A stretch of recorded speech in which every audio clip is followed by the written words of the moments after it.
morning, students.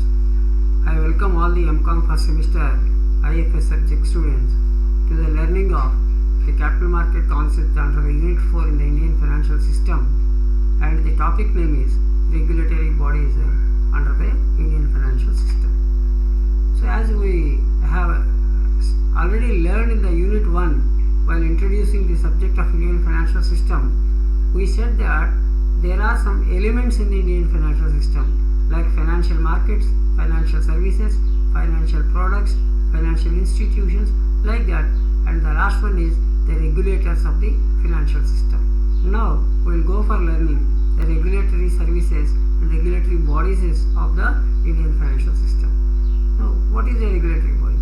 The regulators in the Indian financial market ensure that the market participants behave in a responsible manner so that the financial system continues to work as an important source of finance and credit for corporate, government and the public at large. It is one type of controlling mechanism.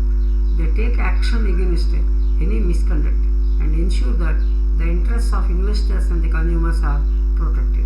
The objective of all regulators is to maintain fairness and competition in the market and provide the necessary regulations and infrastructure.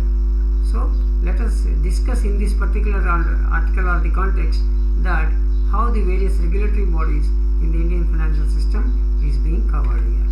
Now, what are the various regulatory bodies in the Indian financial system? Securities and Exchange Board of India, which generally we call it as SEBI.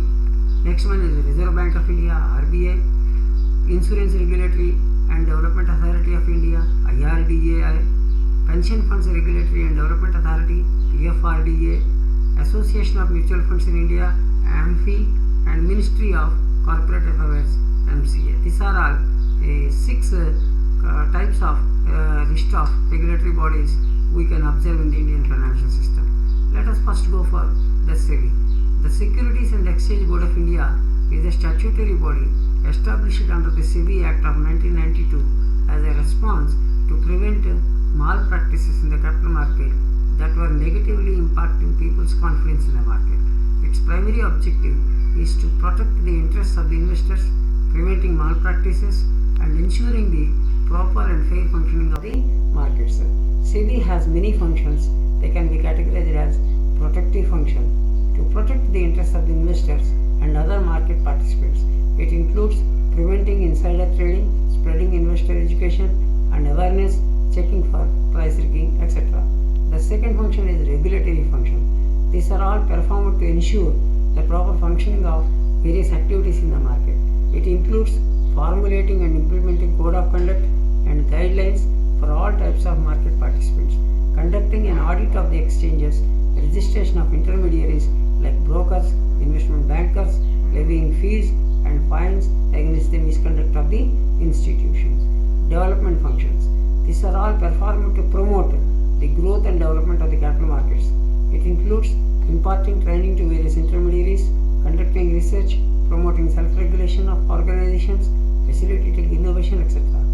To perform its functions and achieve its objectives, SEBI has given the following powers. What are that?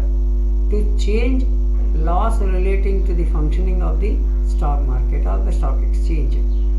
To assess records and financial statements of the exchanges.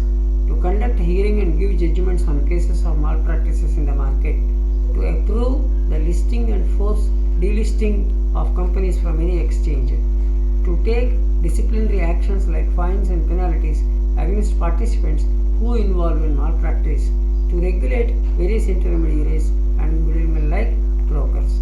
Now let us go to the second regulator, that is the Reserve Bank of India, which is a regulator to the banking sector of the country, which is also called as the central bank of the country. The Reserve Bank of India, RBI, in India is the central bank and was established under the Reserve Bank of India Act in 1935. The primary purpose of RBI is to conduct the monetary policy and regulate and supervise the financial sector. Most importantly, the commercial banks and the non-banking financial companies.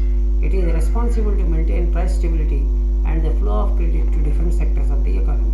Some of the main functions of RBI are to issue the license for opening banks and authorizing the bank branches, to formulate, implement and review the prudential norms like the Basel framework, to maintain and regulate the reserves of the banking sector by stipulating reserve requirement ratio, to inspect the financial accounts of the banks and keeps a track of the overall stress in the banking sector, to oversee the liquidation, amalgamation and reconstruction of financial companies, to regulate the payment and settlement system and infrastructure, to print, issue and circulate the currency throughout the country. The RBI is the banker to the government and manages its debt issuance. It is also responsible to maintain orderly conditions in the government securities market. RBI manages the foreign exchange under the Foreign Exchange Management Act 1999. It intervenes the foreign exchange markets to stabilize volatility and facilitates international payments and trade and development of the foreign exchange market in India. The RBI also regulates and controls interest rates and liquidity in the money markets, which have a profound impact on the functioning of other financial markets and the real economy. Now the third one, which is the regulator in the insurance sector, which is called as Insurance Regulatory and Development Authority of India, IRDA. The IRDA is an independent statutory body that was set up under the IRDA Act 1999. Its purpose is to protect the interests of the insurance policyholders and to develop and regulate the insurance industry.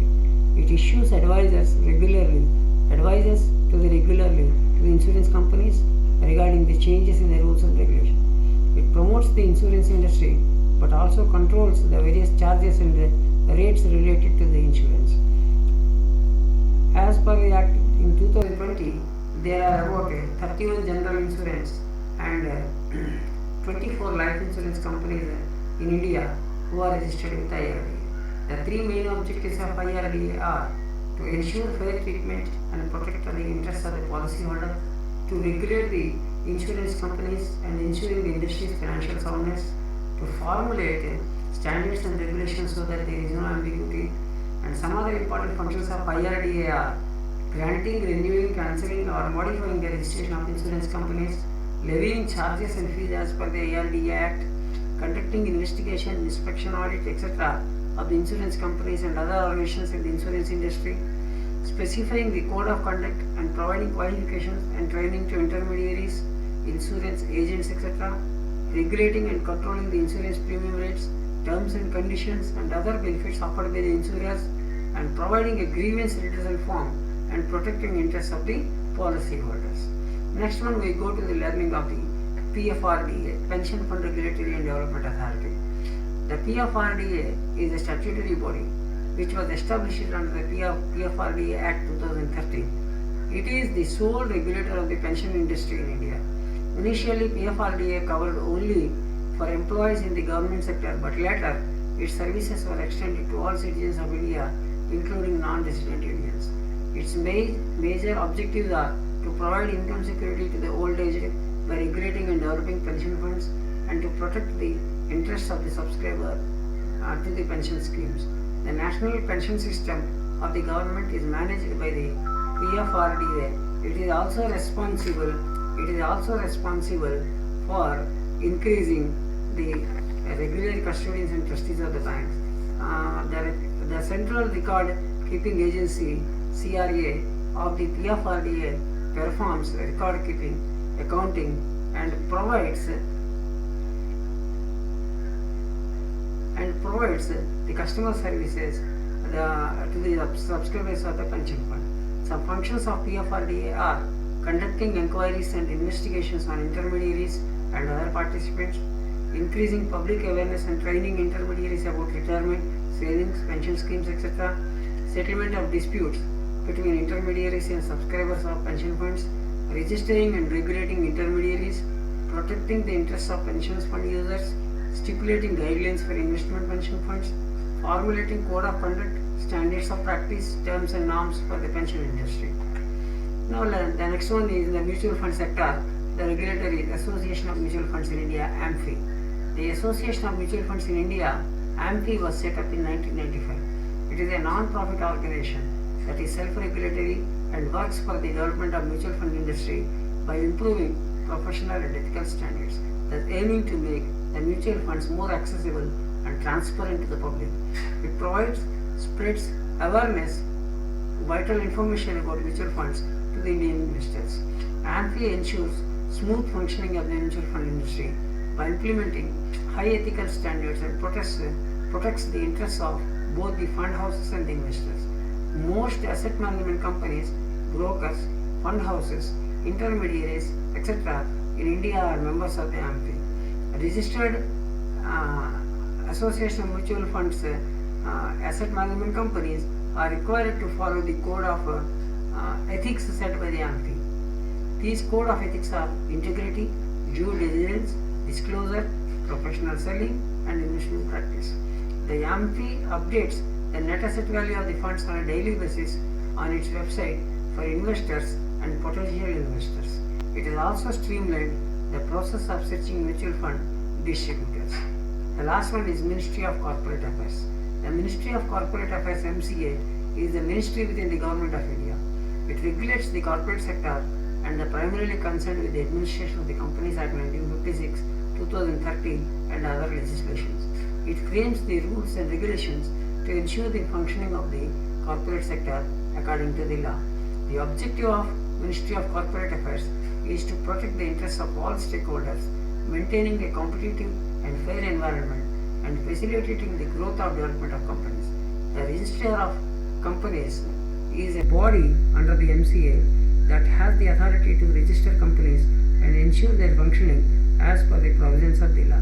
The issuance of securities by the companies also comes under the purview of the Companies Act. I hope that you might have got the fundamental required knowledge and basic knowledge on the part of the regulatory bodies in the different sectors of the Indian financial system. Thank you very much. All the best.